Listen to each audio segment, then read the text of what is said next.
नमस्कार। चलिए आज बात करते हैं कंस्ट्रक्शन की दुनिया के सबसे पुराने और सबसे मजबूत खिलाड़ी की, यानी पत्थर की। यही वो मटीरियल है जिसने हजारों सालों से हमारी इमारतों को एक चट्टान जैसी मजबूती दी है। एक सवाल अक्सर मन में आता है, ये जो पुराने किले हैं, महल हैं और मंदिर हैं, ये बिना किसी मॉडर्न टेक्नोलॉजी के सदियों से कैसे खड़े हैं? आखिर इनकी जबरदस्त मजबूती का राज क्या है? तो इसका जवाब न बहुत सीधा सा है। एक मजबूत इमारत की कहानी शुरू होती है सही पत्थर को चुनने से। अगर पत्थर सही चुना तो समझ लीजिए ढांचा सालों साल मजबूत रहेगा। तो चलिए अब जरा इस कहानी में और गहराई से उतरते हैं। सबसे पहले ये समझना जरूरी है कि पत्थर आखिर होते कितने तरह के हैं।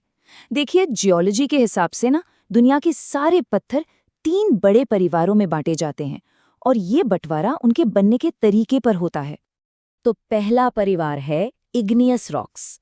जैसा नाम से ही लग रहा है, इग्नियस यानी आग से बने पत्थर। ये तब बनते हैं जब धरती के अंदर का पिघला हुआ गर्म मैग्मा ठंडा होकर जम जाता है। ये कंस्ट्रक्शन की दुनिया के आप कह सकते हैं स्ट्रॉन्ग और साइलेंट टाइप हैं, मतलब बहुत ही ज्यादा कठोर और टिकाऊ। ग्रेनाइट और बसाल्ट इसके सबसे बेहतरीन उदाहरण है। दूसरा परिवार है सेडिमेंट्री रॉक्स। इनको ऐसे समझिए कि ये पानी के नीचे या जमीन पर हजारों लाखों सालों में परत दर परत जमकर बने हैं, बिल्कुल वैसे ही जैसे किसी किताब में पन्ने होते हैं। और इसी परतदार बनावट की वजह से इन्हें काटना और अपनी जरूरत के हिसाब से आकार देना काफी आसान हो जाता है। बलुआ पत्थर यानी सैंडस्टोन इसी परिवार का एक जाना माना सदस्य है। और तीसरा परिवार है मेटामॉर्फिक रॉक्स का, यानी बदले हुए पत्थर। जब पहले वाले दोनों पत्थर यानी इग्नियस या सेडिमेंट्री जबरदस्त गर्मी और दबाव के कारण अपना रूप और गुण बदल लेते हैं, तो मेटामॉर्फिक पत्थर बनते हैं। ये बदलाव इन्हें पहले से भी ज्यादा मजबूत और अक्सर बहुत खूबसूरत बना देता है, जैसे कि मार्बल और स्लेट। अच्छा, तो ये तो हो गई किताबी बातें। अब आते हैं असली काम पर। एक साइट इंजीनियर के तौर पर जब साइट पर पत्थर आता है तो उसकी क्वालिटी कैसे पहचानी जाती है? अच्छे पत्थर की पहचान क्या है? देखिए, किसी भी पत्थर की सबसे जरूरी और पहली क्वालिटी है उसकी कंप्रेसिव स्ट्रेंथ, यानी वो कितना दबाव झेल सकता है। एक अच्छे बिल्डिंग स्टोन के लिए ये वैल्यू कम से कम 100 मेगापास्कल या MPa होनी ही चाहिए। ये कोई छोटा मोटा नंबर नहीं है, ये दिखाता है कि पत्थर में कितनी जान है। तो ये 100 MPa का आंकड़ा इतना जरूरी क्यों है? क्योंकि जो पत्थर इतना भारी लोड आराम से सह लेगा, वही तो हमारे स्ट्रक्चर को मजबूती देगा। अगर पत्थर कमजोर हुआ तो वो दबाव में टूट जाएगा और पूरी इमारत को खतरे में डाल सकता है। इसीलिए स्ट्रेंथ के मामले में कोई समझौता नहीं। मजबूती के बाद जो दूसरी सबसे जरूरी चीज हमें देखनी है वो है वाटर अब्जॉर्प्शन, मतलब पत्थर अपने अंदर कितना पानी सोखता है। एक अच्छे बिल्डिंग स्टोन को अपने वजन का 5% से कम पानी सोखना चाहिए। इसको ना बिल्कुल आसान भाषा में समझिए। जो पत्थर ज्यादा पानी सोखेगा वो उतना ही कमजोर होगा। ज्यादा पानी सोखने वाला पत्थर एक स्पंज की तरह काम करता है।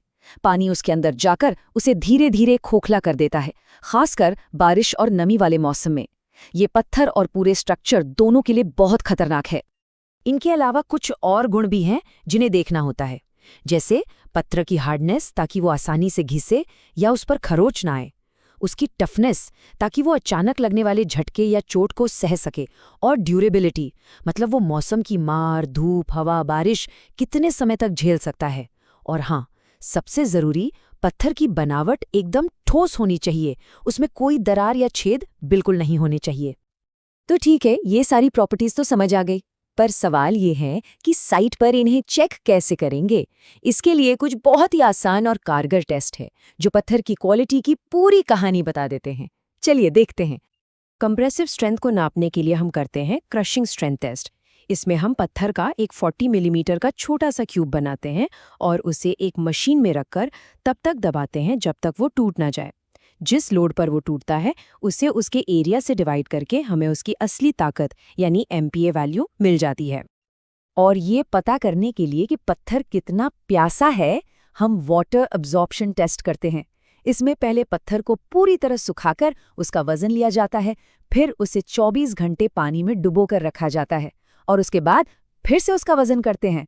वजन में जो भी बढ़ोतरी हुई, बस वही उसका वाटर अब्जॉर्प्शन प्रतिशत है। और याद रहे ये 5% से कम ही होना चाहिए। तो एक बार जब हमें पत्थर के सारे गुण पता चल जाते हैं और हमने उसकी क्वालिटी भी परख ली, तो अगला लॉजिकल स्टेप क्या है? वो है सही काम के लिए सही पत्थर को चुनना, क्योंकि हर पत्थर हर काम के लिए नहीं बना होता। तो कौन सा पत्थर कहाँ सबसे अच्छा काम करेगा? देखिए, ग्रेनाइट अपनी बेमिसाल स्ट्रेंथ की वजह से ये नींव, पुल और भारी लोड वाली जगहों के लिए बेस्ट है। मार्बल अपनी खूबसूरती के लिए जाना जाता है, तो वो फर्श और सजावट के काम में इस्तेमाल होता है। सैंडस्टोन पर काम करना आसान होता है, इसलिए ये दीवारों के ब्लॉक या रास्ते बनाने के लिए अच्छा है। और स्लेट, क्योंकि वो पानी को बिल्कुल अंदर नहीं आने देता, इसलिए छत और सीलन रोकने के लिए इससे बेहतर कुछ नहीं। चलिए अब इस पूरी बातचीत को कुछ सबसे जरूरी पॉइंट्स में फटाफट समेट लेते हैं, जो एक साइट इंजीनियर को हमेशा याद रखने चाहिए। तो ये बातें गांठ बांध लेनी है। पहली, कंप्रेसिव स्ट्रेंथ हमेशा 100 MPa से ज्यादा होनी चाहिए। दूसरी, वाटर एब्जॉर्प्शन 5% से कम। तीसरी, सबसे मजबूत पत्थर का परिवार है इग्नियस, जिसका राजा है ग्रेनाइट। और चौथी, छत के लिए सबसे अच्छा पत्थर है स्लेट। ये पॉइंट्स एग्जाम और इंटरव्यू दोनों के लिए बहुत ही जरूरी हैं। और आखिर में एक बहुत ही प्रैक्टिकल साइड टिप, जब भी पत्थर चुनें तो हमेशा ध्यान से देखें कि उसमें कोई अंदरूनी दरार या मिट्टी भरे छेद तो नहीं है। ये पत्थर के छिपे हुए दुश्मन होते हैं, जो बाद में पानी सोखकर या दबाव पड़ने पर पूरे स्ट्रक्चर को कमजोर कर सकते हैं। तो अगली बार जब भी किसी इमारत, चाहे वो पुरानी हो या नई, उसके पास से गुजरना हो, तो एक पल रुककर देखना चाहिए। क्या अब ये अंदाजा लगाया जा सकता है कि इसमें कौन सा पत्थर लगा है और उसे उसी जगह पर क्यों इस्तेमाल किया गया होगा? ये सोचने वाली बात है।